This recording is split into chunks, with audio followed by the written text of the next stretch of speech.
Welcome back to another video, guys. Today we are comparing old versus new. We are in a 2002 Honda Civic Si EP3 generation, and we'll be comparing it against my 2024 Acura Integra Type S. Not exactly apples to apples, but for you hardcore Honda enthusiasts, you'll know exactly why this comparison is so interesting. So the question that's on my mind is whether or not the latest performance products from Honda and Acura still embody some of that emotion and spirit of the old school VTEC monsters. Now, this EP3 Civic Si is not stock. I drove one of these a long time ago, probably 7 to 8 years ago, and I remember thinking, super fun little car, but the engine that came in the US market SI was a little turd. It was a 2-liter naturally aspirated inline 4, but it didn't have VTEC on both the intake and exhaust valves, and so it only made a fairly meager 160 horsepower, and it didn't rev out much past 6,500 RPM. Now, the owner of this car, Jordan, mentioned that the previous owner swapped in a K20A2 from an Acura RSX Type S. Now, that is a proper high-performance engine from the era. 2-liter inline 4-cylinder, just like the stock engine, but with VTEC on both the intake and exhaust side, it made 200 horsepower brand new, and it revved out to over 8,000 RPM. This particular car actually dyno'd at 190 wheel horsepower. This also has Yellowspeed coilovers. They're a track-focused suspension, 14 kilogram spring rate up front, 16 kilogram in the rear. Super high spring rate. Not exactly meant for a bumpy canyon road, but that's okay. Jordan recently swapped in the brakes from a 2004 Acura TSX. We've got the NK NT03 wheels, 17-inch all around on some summer rubber. As usual, full list of mods in the video description. The only unfortunate thing about this build, which Jordan plans to address very soon, is that it still has the factory open differential. So first impressions, well, it's a very Spartan interior, very much early 2000s vibe. Lots of plastic, not the nicest place to be, but very ergonomically friendly. The steering wheel tilts up and down. I love this center console mounted shifter. This one has been modified to have exposed linkage, so you can actually see this aftermarket short shifter in here. Feels really nice to use, and it falls to hand really well. Look at that, only a few inches between the steering wheel and the shift knob. We're on the factory seats, which aren't half bad. Plenty of bolstering for my upper back, but not a whole lot for my thighs down here. The rear of the car is gutted. We have a half cage. You can see all the headliner has been removed. Weighs in at just 2,600 pounds. So around 600 pounds lighter than my Integra Type S. Also worth pointing out, we're on McPherson strut front suspension for the EP3. The EM1 generation from 1999 to 2000 was the last to have proper double wishbone suspension up front. So enough talk, let's take this thing for a spin and see how it does.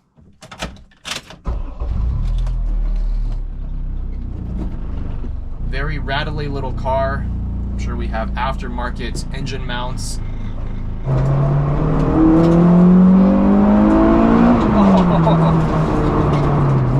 Oh yes, VTEC kicks in at around 6,000 RPM. That's when the fun gets started.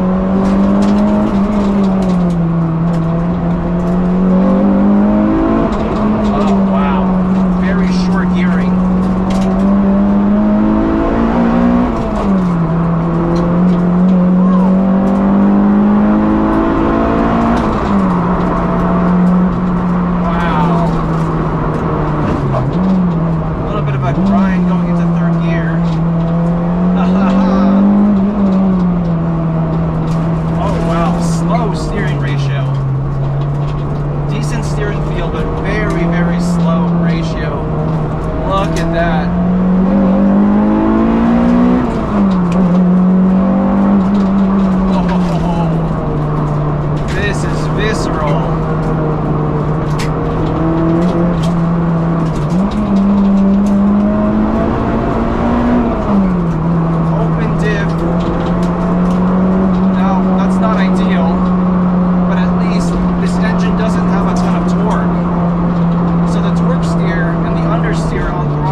small, lightweight, front-wheel drive Hondas.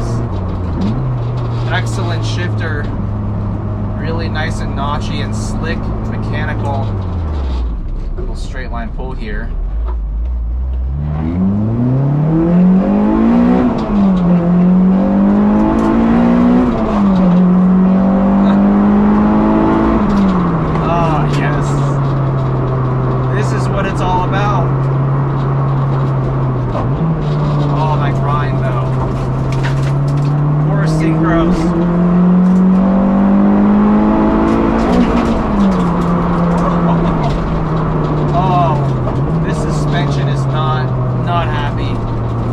Spring rate way too high for this kind of road.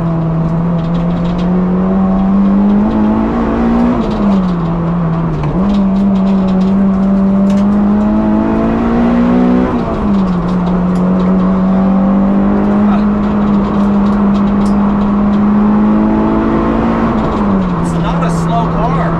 Honestly, this feels pretty peppy out here. 190 wheel horsepower with these bolt-ons. In a 2,600 pound car, that's a pretty healthy power to weight ratio.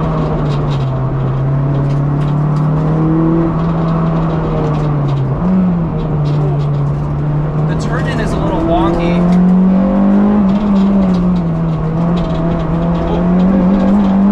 Oh, yeah.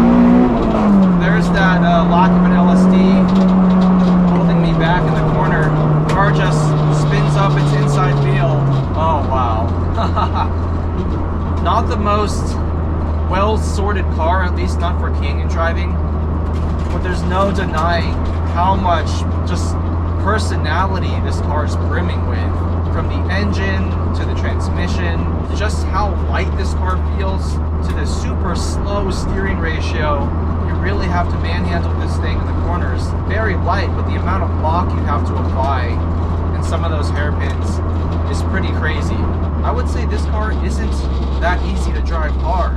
Maybe dialing in a little bit more negative camber up front, plus an LSD, would really transform this thing. I could see this thing being a ton of fun on a smooth racetrack, but out here, over these bumps, I'm just getting jostled around.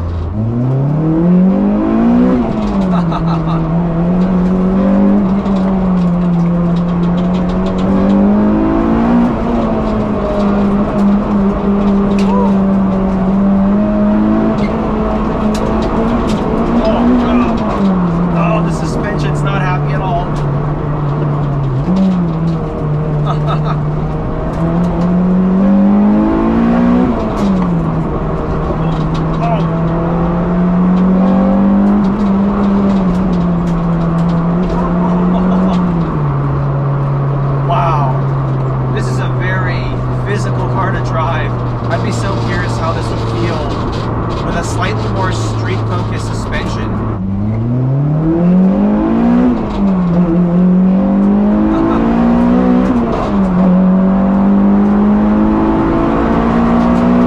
Oh, yes.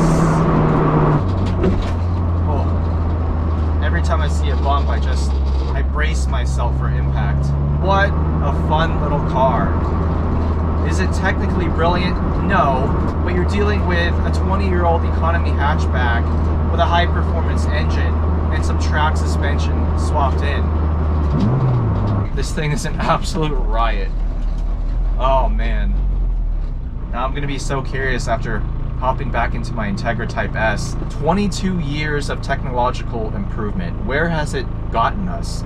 Obviously my car is gonna be a lot grippier, a lot faster, a lot more capable in terms of numbers, but will it be even remotely as fun? That's what we're gonna find out.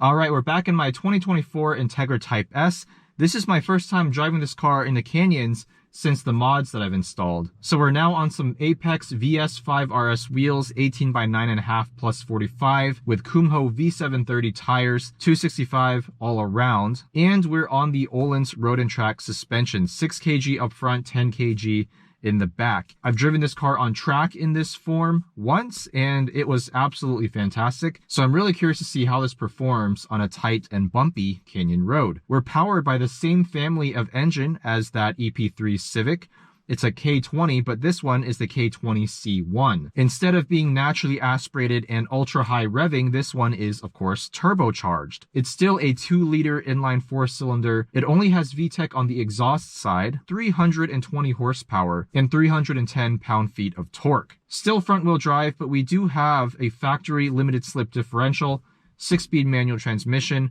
McPherson strut front suspension, just like the EP3. But like I said earlier, this car weighs a lot more, 3,200 plus pounds, almost 25% heavier than that little Civic. Will that extra weight, plus the extra sound deadening and refinement, and the fact that this is no longer a high-revving, naturally aspirated engine, make this car less enjoyable to drive? Let's find out. So first things first, I'm going to turn the auto rev match off, just to keep it apples to apples, and we'll throw it into my individual mode, which gives us the most aggressive engine response and the heaviest steering setting. Does my new shiny fancy Integra Type S still feel like a proper Honda performance car? Oh. I'll tell you one thing. It's so much faster in a straight line. The torque from this K20C1 is immense.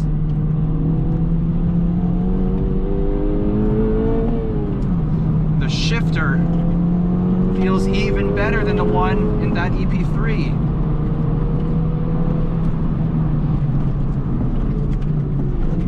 Wow.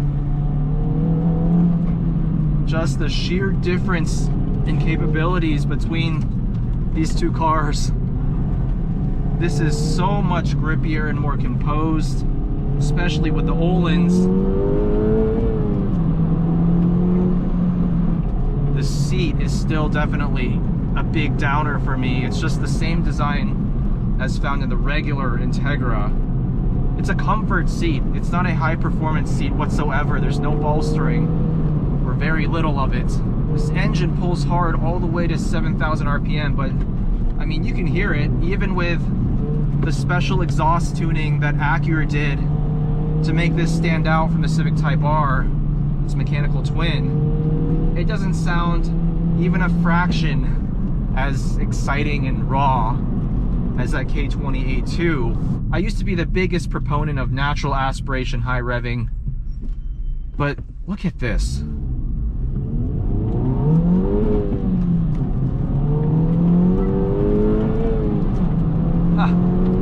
So much straight line performance, and there's still some theater to it. This thing pulls hard at high RPMs. There is a little bit of torque steer, but what's a front wheel drive 320 horsepower car without torque steer?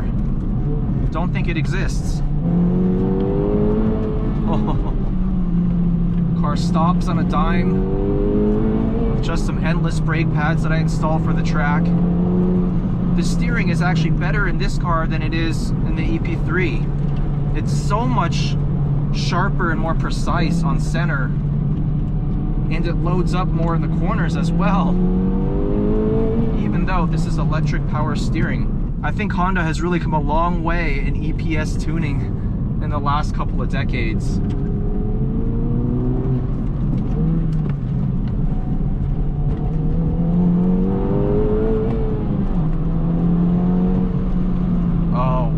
So capable. The corner exit traction, this dual axis front suspension that the Civic Type R and Integra Type S have, combined with the factory LSD, make this thing turn and accelerate out of corners like you wouldn't believe a front wheel drive car should be able to. And that's the key difference between this and a lot of the older front wheel drive performance cars. It's just over the years, the engineers have been able to make front wheel drive cars feel less front wheel drive. The sheer level of refinement and grip and traction and the willingness of these cars to turn now without resorting to ultra stiff rear spring rates. That used to be the way you would tune a front wheel drive car to go fast. Just throw ridiculous spring rates and massive sway bars on the rear end. That was the only way you could get those cars to turn. But we're in a different era now of front-wheel drive performance. I mean, this car's stock came with a square spring rate setup, 4.5 kg up front and in the back, and I got plenty of lift-off oversteer on the track.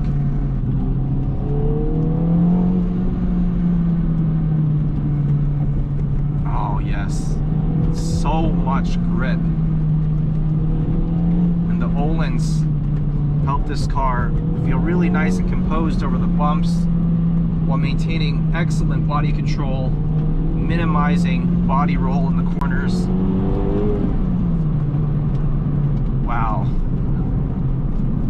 And the chassis stiffness is on another level.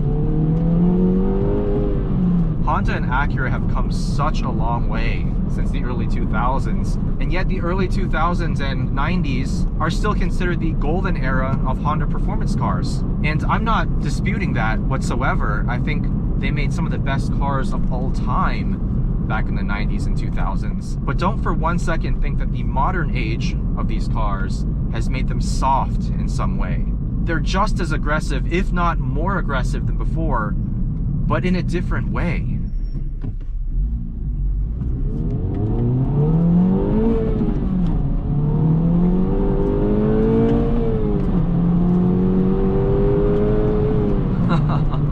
They're so capable now, and yet they still give the driver a sensation that they're in control. It's not just the computers doing everything for you. You still have to use proper driving technique to get the most out of this car in the Civic Type R. Honda and Acura engineers have not forgotten that. If anything, they've used modern technology to their advantage to increase the limits without sacrificing driver engagement. You actually almost have to be more on your game as a driver in order to harness everything that's being thrown at you, the power, the grip. But the difference now is that you can actually drive this thing home from the track or from your morning canyon run in comfort. You get the best of both worlds, you truly do. I think Acura and Honda have done an incredible job at making the Civic Type R and Integra Type S really feel like a jack of all trades. They're so capable on track, as I found out over the 3 track days that I've done so far. I've broken all my previous best times in my old S2000, which was way more modified, and yet I can drive home with lane keep assist on, radar cruise control, can enjoy my ELS sound system, wireless Android Auto. All the creature comforts are here, but when it really comes down to that raw, engaging driving experience that Honda has been known for over decades, it's still very much here. And for that, I'm so thankful. I just hope that the next generation, it might be a foregone conclusion at this point that they will be electrified or hybridized at the very least. But the way this car makes me feel and just how much I enjoy driving it in all conditions makes me hopeful for the future. If the EP3 Civic was a benchmark back in 2002, and this is a benchmark now in 2023, what are Honda performance cars going to look like in the 2040s, 2050s even? As long as the manufacturers stay true to the pursuit of driving engagement and enjoyment, I think we still might have some very exciting times ahead. Big shout out to Jordan for letting me review his EP3 Civic. Let me know your thoughts on the evolution of Honda performance cars down in the comments. Thank you guys for watching, and I'll see you in the next one.